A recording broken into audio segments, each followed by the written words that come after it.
Hello every one, நான் தான் உங்கள் அசர். இன்றைக்கி நம்ம என்ன பார்க்க போகிறோம்னா, தி சைக்காலஜி ஆஃப் மணியில் ஃபஸ்ட்டு டாபிக் பார்க்க போகிறோம். அதாவது no one is crazy. So already நம்ம இன்ட்ரோடக்ஷன் பற்றி ஆல்ரெடி 2 வீடியோ பார்த்துட்டோம். இப்போ இதில் பார்க்க போகிறோம். ஸோ இதில் என்ன சொல்கிறாருன்னா, ஆத்தர் இந்த மக்கள் பணத்தை வச்சு சில பைத்தியக்காரத்தனமான வேலைகளை செய்கிறாங்க அப்படின்னு சொல்கிறாரு. ஸோ அவர் என்ன சொல்ல வர்றாருன்னா, ஒருத்தர் பணத்தை எப்படி பார்க்குறாருன்றது அவங்க வளர்ந்த சூழ்நிலை, அவங்களுக்கு கிடைச்ச வருமானம், அவங்களுக்கு இருந்த அதிர்ஷ்டம், அந்த டைமில் அவங்களுக்கு இருந்த மார்க்கெட் ஸ்டெபிலிட்டி, அந்த பொருளாதார சூழ்நிலை, அப்புறம் அவங்களோட தலைமுறைகள் எப்படி வளர்கிறாங்க, அதை பற்றி தான் அவங்களுக்கு படிப்பினையே கிடைக்கிது அப்படின்னு சொல்கிறாரு. ஸோ வாழ்க்கையில் ஒருத்தன் வறுமையிலே இருக்கிறான்னா அவனுக்கு அந்த இன்கம்மோட ஆபத்து, அதில் என்ன ப்ராப்ளம் இருக்குது, இல்லை அது மூலமாக அவனுக்கு என்ன பெனிஃபிட்ஸ் கிடைக்கும் அப்படின்றது அந்த நல்ல வசதியாக வளர்ந்த ஒரு ஃபினான்ஷியல் அட்வைசரெல்லாம் கூட அது கிடைக்காது. அந்த அளவுக்கு அவருக்கு அந்த எக்ஸ்பீரியன்ஸ் இருக்கும் அப்படின்னு சொல்கிறார். இதுக்கு உதாரணமாக அவர் என்ன சொல்கிறாருன்னா, 1930 அமெரிக்காவில் பெரிய எக்கனாமிக் கிரைசிஸ் நடக்குது. ஸோ அந்த கிரைசிஸில் பார்த்தீங்கன்னா அமெரிக்க மக்கள் நிறைய பிரச்சனைகளை சந்திச்சிடுறாங்க. அது அவங்களுக்கு ரொம்ப ஒரு மறக்க முடியாத ஒரு ஆறா தழும்பாக இருக்குது. ஸோ அந்த அளவுக்கு அவங்க அந்த ப்ராப்ளத்தை ஃபேஸ் பண்ணியிருக்காங்க. அந்த அளவுக்கு அது அந்த காலத்தில் அவங்க அனுபவிச்சது அவங்க லைஃப் டைம், அவங்க சாகிற வரைக்கும் அவங்க மனசில் இருந்ததாக சொல்கிறாங்க.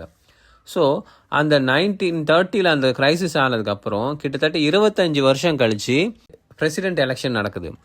அங்கே பார்த்தீங்கன்னா அந்த பிரசிடென்ட் எலெக்ஷனில் ஜான் எஃப் கென்னடியும் போட்டி போடுறாரு. அவர்கிட்ட கேட்குறாங்க, ஸோ இதை பற்றி என்ன நினைக்கிறீங்க, 1930 ஒரு எக்கனாமிக் கிரைசிஸ் ஆச்சு, அதை பற்றி என்ன நினைக்கிறீங்க அப்படின்னு சொல்லும்போது அவர் சொல்கிறாரு, நான் அந்த கிரைசிஸை எக்ஸ்பீரியன்ஸ் பண்ணவே இல்லை. ஏன்னா எங்கள் குடும்பம் நல்ல வசதியான குடும்பம். எங்கள் வீட்டில் பார்த்தீங்கன்னா அவ்வளோ பேர் வேலை செய்வாங்க. எங்கள்கிட்ட பெரிய பெரிய பில்டிங் இருந்துச்சு. ஸோ மக்கள் அவ்வளோ வேலை செய்வாங்க. ஏன் எங்கள் அப்பா எல்லாரையும் வேலை கொடுப்பாரு, நிறைய பேருக்கு வேலை கொடுப்பாரு. ஏன்னா நம்மளால் நிறைய பேர் சாப்பிட்றாங்கன்ற இது சொல்லுவார் அப்படின்னு சொல்கிறாரு. ஸோ இது மக்கள் மத்தியில், அமெரிக்க மக்கள் மத்தியில் பெரிய ஒரு சலசலப்பு ஏற்படுத்துச்சு. என்னடா இப்போ ஒரு பொருளாதார வீழ்ச்சி நடந்திருக்கு, அதை பற்றி ஒரு அறிவும் இல்லை அவருக்கு. ஆனால் இப்போது நம்ம இவர்கிட்ட பிரசிடென்ட் பதவியை கொடுத்துட்டோன்னா, இப்போ இந்த டைமில் எதுனா ஒரு பொருளாதார சிக்கல் வந்துச்சுன்னா இவர் எப்படி அதை தீர்ப்பார் அப்படின்னு ஒரு மக்கள் மத்தியில் ஒரு பேச்சு வருது. ஸோ ஆனால் அது என்ன ஆகுது, இந்த பேச்சு நடந்துகிட்டே இருக்கும்போது அவருக்கு அவர் வேர்ல்டு வார் 2 பார்ட்டிசிபேட் பண்ண நியூஸஸும் பேரலாக வந்துக்கிட்டே இருக்குது. இதை கேட்ட மக்கள் கொஞ்சம் உணர்ச்சி பூர்வமாக, சரி இவ்வளோ வசதியாக வாழ்ந்தாலும் இவர் இந்த மாதிரி வார்ஸ்லலாம் பார்ட்டிசிபேட் பண்ணியிருக்காருன்னு மக்கள் அவரை ஜெயிக்க வைக்கிறாங்க.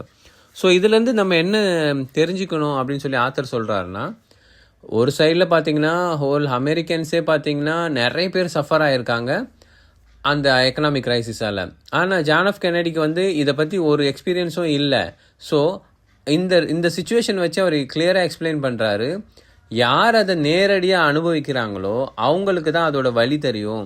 நம்ம என்னதான் இந்த கிரைசிஸை பற்றி ஒரு ப்ரெசன்டேஷனோ ஒரு என்ன விதமான சர்வேவும் எடுத்தாலும் அந்த வலி அனுபவிச்சவங்களுக்கு தான் அதோட வலி தெரியும் அப்படின்னு அவர் கிளியராக சொல்கிறாரு. தேங்க்ஸ் ஃபார் வாட்சிங். மறக்காமல் என்னோடய பேஜை லைக் பண்ணுங்கள், சப்ஸ்கிரைப் பண்ணுங்கள், உங்கள் ஃப்ரெண்ட்ஸுக்கு ஷேர் பண்ணுங்கள். ரொம்ப நன்றி.